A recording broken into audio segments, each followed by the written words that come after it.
They sold you a whole cabinet of bottles, and the joke is half of them came out of one little green box that cost a couple of dollars. Go open the cupboard under your sink and count them. One for the toilet, one for the tile, one for the tub, one for the carpet, one for the laundry, one for the drains, one to make the towels white again, each with a proud little label and a proud little price. And here's what ought to make your jaw tighten. Back when your grandmother kept house, most of those jobs were done by a single box with a picture of 20 mules on the front, and that box had been sitting on American shelves since 1891. One honest word before we start, because I won't talk to you the way those labels did. This is a powder for cleaning and laundry, not for your skin and not for your mouth. Keep it up high, away from the little ones. Wear a glove if your hands are in it long, and never let a child near it like it's a toy. That's the only warning I'll give you, and I mean every word. Now stay till the very end, because number 1 is the cheapest, plainest thing in this whole story, and it's the one they spent the most money teaching you to feel silly for using. Let's open the box. Tired gray towels, the ones that used to be white and now look like dishwater no matter what you pour on them. Toss them in the machine with your usual soap and add half a cup of borax right into the drum. Here's why it actually works and isn't just an old wives' tale. Your detergent does its best work in alkaline water, and most of the country washes in hard water full of calcium that ties your soap up in knots before it ever reaches the cloth. Borax raises the water's pH into the exact range detergent loves and grabs onto those hardness minerals, so the soap is finally free to do its job. They sold your mother a separate whitening booster in a bright jug for this. It was the same chemistry in a costlier coat. Sour-smelling laundry, the gym shirts, the towels left damp too long, the load that comes out clean but still carries a ghost of a smell. Dissolve half a cup of borax in a gallon of warm water and let the worst pieces soak half an hour before they go into wash. The smell isn't dirt. It's bacteria and mildew living in the fibers, and they can't survive the alkaline bath borax makes. It changes the whole environment they're clinging to. There's a shelf of odor eliminator pods that do this very thing. Your grandmother did it out of a box older than the automobile. The toilet bowl with the ring nobody can scrub out. That stubborn line at the water line that laughs at the brush. Pour a cup of borax into the bowl so it dusts the sides and let it sit overnight while you sleep. By morning, the mild abrasive grit and the high pH together have loosened the mineral stain and the bacteria film holding it there, and one pass of the brush takes it down. They sell you a thick blue gel in a gooseneck bottle for this. The box did it first and did it cheaper. The drain that's draining slow, not clogged solid, just sluggish and starting to smell. Pour half a cup of borax down it, chase it with 2 cups of boiling water, and leave it a quarter of an hour before you flush it through. The borax cuts the greasy, soapy film coating the inside of the pipe and knocks back the bacteria growing in it, which is the smell you've been holding your nose at. There's a whole row of drain products promising the same thing with a skull's worth of warnings on the back. This is the gentler grandmother's version. The porcelain sink gone dull and stained, coffee rings, tea stains, that grimy film that a sponge just smears around. Sprinkle borax straight onto the damp surface, scrub with a wet cloth, and rinse. The secret is that borax is a soft mineral, softer than the porcelain, so it scours the stains away without ever scratching the shine the way a harsh powder would. That's the trick the gentle scrub cleansers charge a premium for, and it's just the natural hardness of the crystal. Tile and grout going gray. The bathroom floor lines that turn dingy and make the whole room look unclean. Make a thick paste of borax and a little water, work it into the grout with an old toothbrush, leave it 15 minutes, then scrub and rinse. The paste holds that high pH right against the stain long enough to lift it and discourage the mildew that darkens grout in the first place.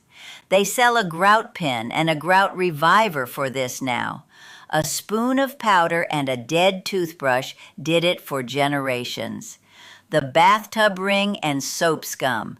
That waxy gray band that's really soap and body oil welded to hard water minerals. Same paste, borax and a little water, spread it on, give it 15 minutes, then wipe it away. Because the scum is greasy and acidic, the alkaline borax breaks it down chemically instead of you sanding at it by hand. There's a spray bottle with a cartoon scrubbing bubble on it sold for exactly this job. Same idea, fraction of the cost. Baked on grease in your pots and pans. The roasting tin, the casserole with the burnt halo nobody can shift. Sprinkle borax on, add just enough warm water to make a paste, let the worst one sit 15 minutes, then scrub and rinse well. The high pH does to cooking grease what it does to body oil. It begins turning the fat into something that dissolves in water, so it lets go of the metal. That's literally the first step of how soap is made, happening right there in your sink. The heavy-duty degreaser can does the same and crows about it. Stainless steel and the front of the icebox. All fingerprints and that dull cooking haze. Here a light hand on a damp cloth wipes the smudges off, then you dry and buff it bright. Quick and cheap. The trash can that's turned. The bottom of the bin gone sour in summer. After you wash and dry it, sprinkle a thin layer of borax across the bottom before the new bag goes in. It sits there absorbing the damp and holding back the odor bacteria all week long. There's a scented trash refresher disc sold for this. A handful of powder, free and quiet. The mattress that smells of sleep and years. Sprinkle borax over it, let it sit half an hour to pull the moisture and the smell out of the surface, then vacuum every grain back up. It's the same odor-eating, moisture-grabbing trick, just turned on the one thing in the house you can't throw in the wash. The shoes that clear a room. Not a soak, a dry dusting. Tip a little borax into each shoe at night and shake it out clean in the morning. It dries the damp the bacteria need and quiets the smell with no perfume to fight it. They sell a shoe deodorizing powder in a fancy bottle. You're looking at it in a green box. The closet moths in your good wool. Now skip the mothballs. That chemical reek haunts a coat for a year. Borax tucked in the corners of a drawer or sprinkled where the wool is stored makes the spot inhospitable to the moths whose larvae chew the holes without that horrible smell soaking into everything you own. Carpet that's gone flat and stale. The high traffic path that holds the smell of the whole house. A light dusting of borax worked into the pile, left 20 minutes, then vacuumed up thoroughly, lifts odor out of the fibers. Light hand and a good vacuum, you want it gone, not sitting in the rug. There's a carpet fresh powder for exactly this, perfume and filler. The wallpaper paste that won't let go. Here's one nobody expects. When you're stripping old paper and the glue underneath fights you, dissolve a cup of borax in a gallon of warm water, sponge it on generously, give it 15 minutes. That same alkalinity that breaks grease breaks down the old paste's grip so the scraper glides instead of gouging. There's a bottled wallpaper stripper solution sold for triple the price of a box that already lives in your laundry room. The dye that bleeds in the wash. The new red shirt that wants to ruin everything it touches. Soak a freshly dyed or dye-heavy fabric in borax and warm water before its first proper wash, and the alkaline bath helps set the color so it stops running. Old quilters and home dyers knew this before there was a color catcher sheet sold by the box.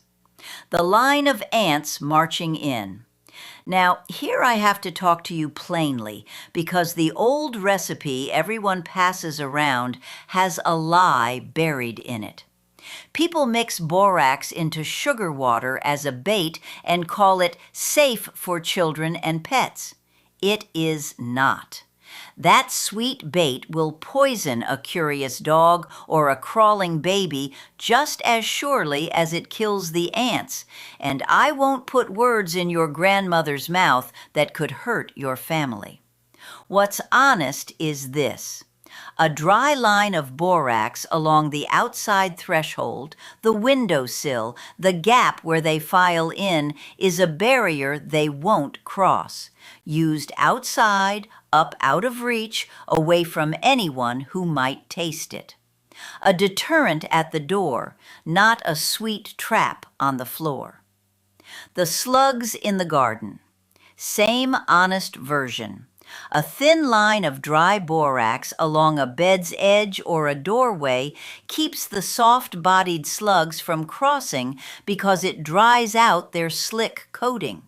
But keep it off the plants and the soil you grow in because too much boron in the ground will stunt or kill what you're trying to grow.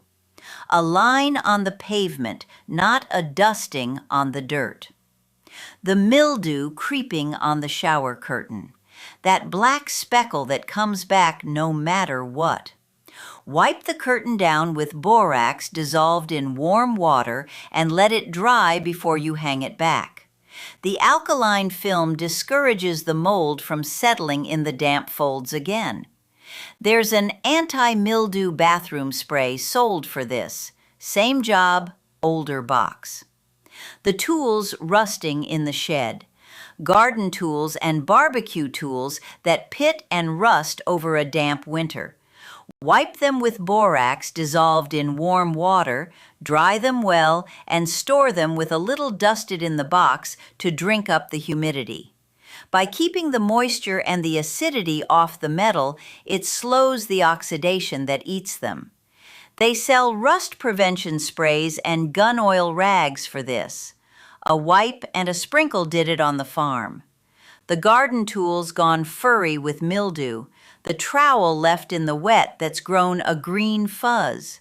Scrub it with a borax and water solution, and the antifungal action kills the mildew spores while the grit takes off the grime. Rinse and dry it so it doesn't rust on you next. The outdoor furniture green with grime. The patio set after a winter under the tree. A cup of borax in a gallon of warm water, scrubbed on and hosed off, takes down the dirt and the mildew film and brings the color back up. There's a deck and patio cleaner jug for this. You can guess what's in it. The cutting boards and the icebox that need more than a wipe. A couple of tablespoons of borax in a quart of warm water makes a wiping solution that cleans and deodorizes the inside of the refrigerator and other hard surfaces, lifting the sticky spots and killing the stale smell. Then you go over it with a clean, damp cloth.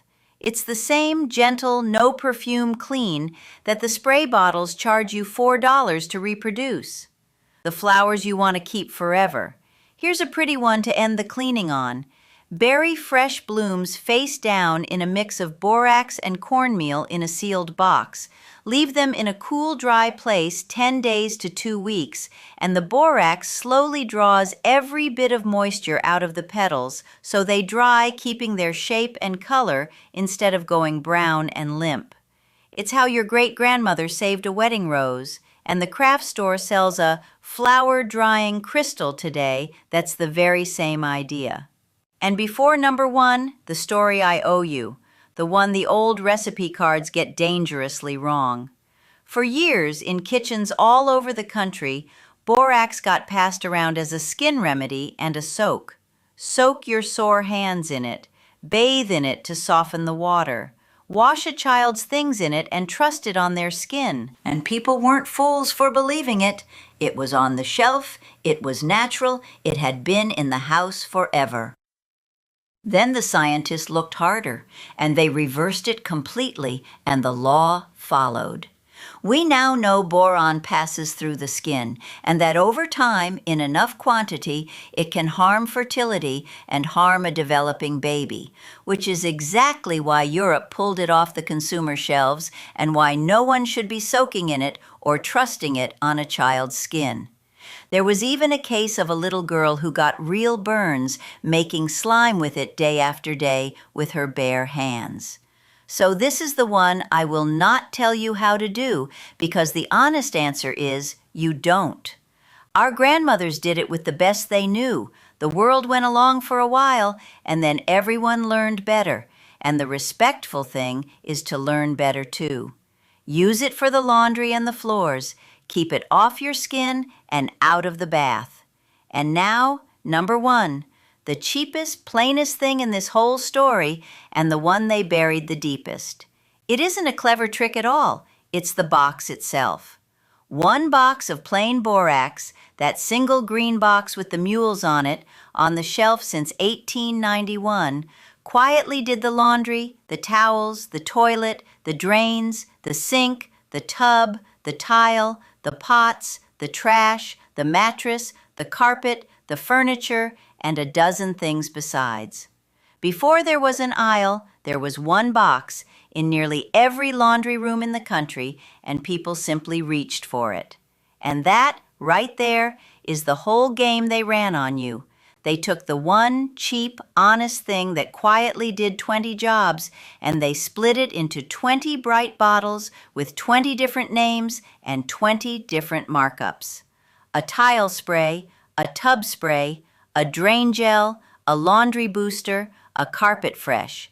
And then they spent a fortune teaching you to feel just a little bit foolish for reaching for the plain old box. Too simple, too old-fashioned. Surely the real product must be better. It was not better. It was very often the same plain mineral wearing a costume and a higher price. So there it is, half a cabinet of bottles and 1 old green box that quietly did the lot. If even one of these saves you a trip down that aisle, do me the one small favor and tap that like button. It costs you nothing, same as the box, and it's the only reason the next person ever hears any of this instead of the commercial. Subscribe and stay close, because I've got a whole cupboard of this kind of thing, and I am nowhere near done. I'll see you in the next one. Now go count those bottles under your sink, and then go find the box.